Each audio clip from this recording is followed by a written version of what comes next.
बिस्मिल्लाहिर्रहमानिर्रहीम। अस्सलाम वालेकुम। Welcome to another video of ज़ीरक्स बायोलॉजी। चलते हैं आज के टॉपिक की तरफ।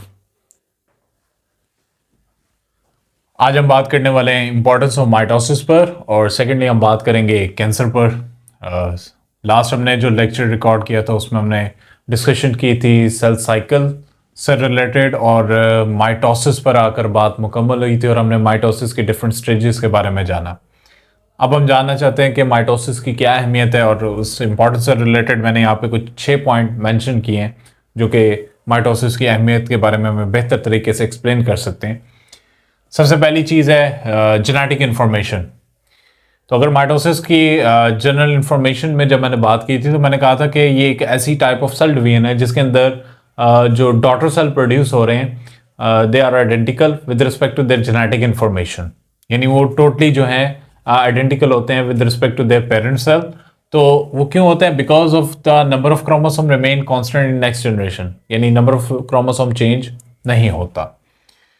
सेकंड नंबर पे अगर बात की जाए तो जितने भी जानदार जो कि एसेक्सुअली रिप्रोड्यूस करते हैं उनके अंदर भी जो सेल डिवीजन है, और सिंपली एक पेरेंटल बॉडी से एक आपके पास जो है ऑफस्प्रिंग का बनना, वो एसेक्सुअली रिप्रोडक्शन जो है that depends upon the mitosis, यानी माइटोसिस सेल डिवीजन पे डिपेंड करता है। लेकिन एक बात ज़हन में रखें कि यहाँ पे जो मैं एसेक्सुअल रिप्रोडक्शन की बात कर रहा हूँ जिसमें माइटोसिस हो रही है वो बेसिकली यूकैरियोटिक सेल की है, ना कि प्रोकैरियोट्स की है। तीसरे नंबर पे अगर हम बात करें तो वो हमारे पास आ जाता है रीजनरेशन।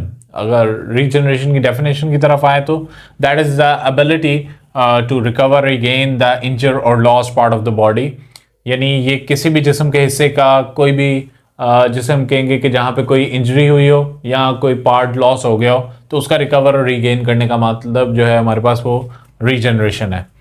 अब रीजनरेशन जो है इसके अंदर भी माइटोसिस अपना किरदार अदा करती है, क्योंकि हम जानते हैं कि बॉडी में 2 किस्म के सेल्स हैं, मल्टी सेलुलर बॉडी में खासतौर पे। तो उसमें जो कम्प्लेक्स मल्टी सेलुलर है उसमें कुछ सेल्स जो हैं वो हमारे पास सोमैटिक सेल्स हैं, और दूसरी जो टाइप ऑफ सेल है हमारे पास वो गेमेटिक सेल्स हैं। सोमैटिक और गेमेटिक दोनों में होते तो माइटोसिस हो सकती है, बट ज़्यादा जो नॉर्मली माइटोसिस देखने को मिलती है वो हमें मिलेगी सोमैटिक सेल्स में। तो सोमैटिक सेल्स जो हैं जब कभी लाइक हमें स्किन में कोई कट लगता है तो वुंड का दोबारा से रिकवर करना, that is also the part of regeneration, क्योंकि हर एनिमल्स में ज़रा रीजनरेशन पावर कम होती है बनस्पतन प्रिमिटिव 1 के। तो प्रिमिटिव 1 की बात की जाए तो उसमें हमारे पास प्लेनेरिया है, हमारे पास स्टार फिश है, हमारे पास लिजर्ड्स हैं, सैलामेंडर्स हैं, जिनके रिस्पेक्टिव बॉडी पार्ट्स जो हैं वो रीगेन या रीजनरेट हो सकते हैं। लेकिन अगेन वो जो टाइप ऑफ सेल डिवीजन से गुजरेंगे that one is the mitosis. तो माइटोसिस की रीजनरेशन में भी काफ़ी अहमियत है। रिप्लेसमेंट ऑफ सेल की बात की जाए, हर सेल की एक स्पेसिफिक एज होती है और स्पेसिफिक एज के बाद वो फिर ख़राब होना शुरू हो जाता है और then they need to be replaced, उनका एक नए सेल के साथ बदल लेना बेहतर है। एग्जाम्पल के तौर पे हमारे पास आरबीसीज हैं, यानी रेड ब्लड सेल्स हैं। अगर आरबीसीज को देखा जाए तो इनका टोटल टेन्योर जो होता है बॉडी के अंदर वो 4 मंथ्स का, और आफ्टर एवरी 4 मंथ्स जो है they are replaced by the new one. Body नए बनाएगी और पुराने जो है वो अगेन ख़त्म हो जाएंगे। तो रिप्लेसमेंट ऑफ सेल में भी जो नए सेल बन रहे हैं वो भी किसको फॉलो करेंगे? सेल डिवीजन को, माइटोसिस को। तो उस लिहाज से रिप्लेसमेंट ऑफ सेल में भी क्या है हमारे पास? माइटोसिस इंपॉर्टेंट है। क्लोनिंग एंड टिश्यू कल्चरिंग पर बात करें तो ये एक ज़बरदस्त चीज़ है। क्लोनिंग ज़्यादातर टर्मिनोलॉजी यूज़ होती है एनिमल्स से रिलेटेड, और टिश्यू कल्चर जो हम वर्ड यूज़ करते हैं ये ज़्यादातर या टेक्निक यूज़ करते हैं फॉर प्लांट्स। इसमें हम क्या करते हैं कि ऐसे जानदार which have the desirable traits, जो कि हमारी रिक्वायरमेंट है, जो हमें ज़रूरत है जिनकी, तो हम क्या करते हैं कि उनके क्लोन्स बनाते हैं। अब क्लोनिंग में भी क्या हो रहा है कि हम एक सिंगल सेल ले रहे हैं और उसको डिवाइड करवा रहे हैं। तो जब हम उसकी जेनेटिक इन्फॉर्मेशन को डिवाइड करवा रहे हैं तो वो सेल जो है अब माइटोसिस से गुजरेगा। तो इस लिहाज से जो है माइटोसिस अगर नहीं होगी तो इसका मतलब क्लोनिंग के थ्रू हम क्लोन प्रोड्यूस नहीं कर सकते। टिश्यू कल्चर के थ्रू हम क्या है कि एक ऐसा प्लांट नहीं प्रोड्यूस कर सकते जो कि डिजायरेबल कैरेक्टर रखता हो। तो उस बुनियाद पर जो है वो माइटोसिस काफ़ी अहमियत के हामिल है। नंबर 6 जो कि लास्ट वन है और बड़ा इंपॉर्टेंट है, तो that is the development and growth. Development और ग्रोथ की बात की जाए तो हम देखते हैं कि जितने भी हमारे मल्टी सेलुलर जानदार हैं, कॉम्प्लेक्स लाइक अगर हम ह्यूमन को एज एन एग्जांपल ले लेते हैं तो उसमें क्या है कि उसका सफ़र हमेशा स्टार्ट होता है जाइगोट से। Zygote is the single cell, लेकिन ये सफ़र चलता है टिल एडल्ट फॉर्म तक। इस दौरान ये में वो डिफरेंट डेवलपमेंटल स्टेजेस से भी गुजर है और देन वो साइज में भी बढ़ रहा है, यानी ग्रोथ भी उसके अंदर हो रही है, नंबर ऑफ प्रोटीन्स का बढ़ना भी ग्रोथ में शामिल है। तो उसके अंदर भी क्या है कि जो सेल डिवाइड कर रहे हैं, नए सेल जो बन रहे हैं, वो भी जिस सेल डिवीजन को फॉलो कर रहे हैं, वो हमारे पास माइटोसिस होगी। तो ये कुछ चंद पॉइंट्स है जिन पर हमने इंपॉर्टेंस ऑफ माइटोसिस पर डिस्कशन की। अब चलते हैं अपने नेक्स्ट टॉपिक की तरफ, जो कि हमारे पास कैंसर है। कैंसर को जनरली एक माइटोटिक एरर की प्रोडक्ट भी समझा जाता है। कैंसर क्या है? That is a disease cause due to uncontrolled division of cell. तो लफ्ज यूज हो रहा है अनकंट्रोल्ड। अनकंट्रोल्ड से मुराद हुआ जो चीज बेकाबू हो गई, अब आपके कंट्रोल में नहीं रही। अब इसको थोड़ा सा और बेहतर तरीके से जानते हैं कि होता ही है कि हमारी बॉडी में जितने भी नंबर ऑफ सेल डिवाइड कर रहे हैं, वो सारे के सारे डिपेंड करते हैं upon the information that come from the DNA. तो ये जो जेनेटिक इंफॉर्मेशन है, इसमें पहले से चीज़ें क्या है मेंशन है, या वो बॉडी की कह लें कि रिक्वायरमेंट के लिहाज से एडजस्ट होते रहते हैं कि कितने नंबर ऑफ सेल रिक्वायर्ड है, उतनी जो है सेल डिवीजन का के अंदर से गुजरते हैं और देन वो माइटोटिकली डिवाइड करके नए सेल बनाते हैं। But somehow, yeah, sometimes due to some kind of mutagens, any mutation causing factors, they affect on the normal cells and can cause the sudden change in the genetic information of that cell, which cause the formation of tumors. तो tumours हमारे पास बनना शुरू हो जाते हैं और ये tumours जो है हमारे पास they are known to be the cancerous cells which are the result of the mitotic error. और ये माइटोटिक एरर के हमारे पास क्या प्रोडक्ट है, और यही ट्यूमर्स जो हैं ये फिर एक बीमारी की शक्ल इख्तियार कर जाते हैं जिसे हम कैंसर का नाम देते हैं। अब ट्यूमर जो है again that is the mass of cancerous cells और the mass of the undifferentiated cells, या हम उसे कहेंगे कि that are the mass of that product जो कि बेसिकली हमारे पास नुकसानदेह ना कि फ़ायदेमंद है। तो ट्यूमर जो है, अब देख लेते हैं इसकी टाइप्स कितनी है। हमारे पास दो किस्में इसमें आती हैं, one is the benign tumour and second one are the malignant one. Benign one is a less severe kind of tumour और टाइप ऑफ कैंसर जो इसकी वजह से होगा, but malignant one is a severe one.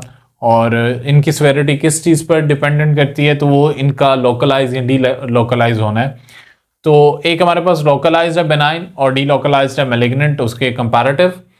तो why it is known to be localized kind of tumor? Because they remain to its original location. ये अपनी असल जगह को नहीं छोड़ता, तो इसका कह लें कि निशान लगाना और सेकेंडली इसको ख़त्म करना आसान है बनिस्बतन एक ऐसे ट्यूमर के जो कि अब आहिस्ता आहिस्ता फैलना शुरू हो गया and they start to invade to other parts of the body, जिन्हें हम मैलिग्नेंट ट्यूमर का नाम दे रहे हैं। और that spreading of disease is known to be the metastasis. और जनरली अगर बात करूं तो ये मैलिग्नेंसी में भी आता है कैंसरियस टर्मिनोलॉजी में। तो मेटास्टेसिस होती है that is the spreading of disease, और ये ज़्यादा खतरनाक चीज़ है और इसमें बड़ी तेज़ी से अदर पार्ट्स ऑफ टिश्यू या बॉडी पार्ट्स जो हैं वो भी इफेक्ट होना शुरू हो जाते हैं। तो ये सारी हमारी बात हो गई कैंसर और ट्यूमर और देन उसकी टाइप्स पर। अब हम जानना चाहते हैं कि किस तरह हम पहचान कर पाएंगे कि नॉर्मल और कैंसरियस सेल्स में क्या फ़र्क है। तो बड़ा ही एक सिंपल सा क्वेश्चन नॉर्मली पूछा भी जाता है और इसके बारे में आपको पता होना भी ज़रूरी है। That one is how can we distinguish between normal and cancerous cells. इसको मैं 3 पॉइंट्स के थ्रू आपको डिफाइन करूंगा और समझाने की कोशिश करते हैं। सबसे पहला जो बेसिक फ़र्क है कैंसरियस सेल्स और नॉर्मल सेल में, दैट इज द डिफरेंशिएशन होना। यानी डिफरेंशिएशन क्या है कि cancerous cells are less differentiated. अब ज़रा ये थोड़ी सी लॉजिक को समझना ज़रूरी है।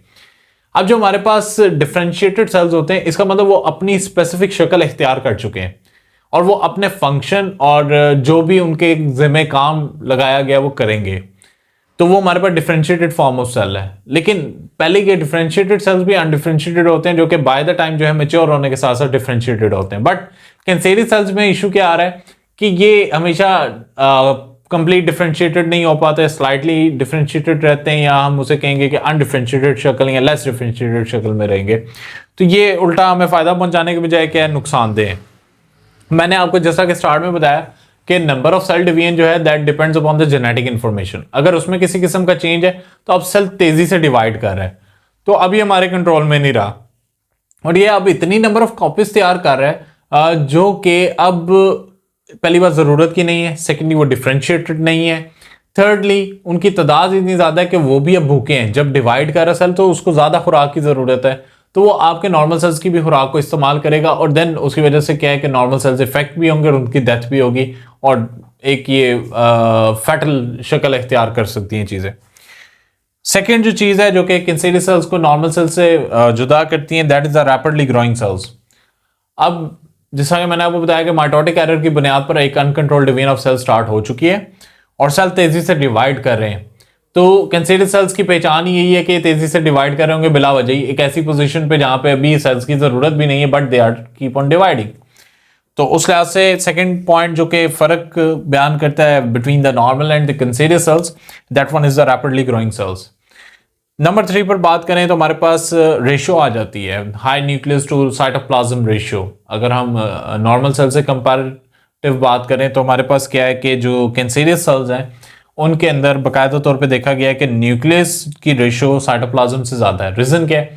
क्योंकि न्यूक्लियस बेसिक पार्ट है डिवीजन का, माइटोसिस का, तो वो तेज़ी से डिवाइड करेगा। और प्लस इसमें यह भी देखा गया कि न्यूक्लियस के अंदर न्यूक्लियर लाए वाला पोर्शन जो है वो भी जो डार्कली स्टेंट सेंट्रल पोर्शन होता है वो भी काफ़ी नुमाया हो रहा होता है।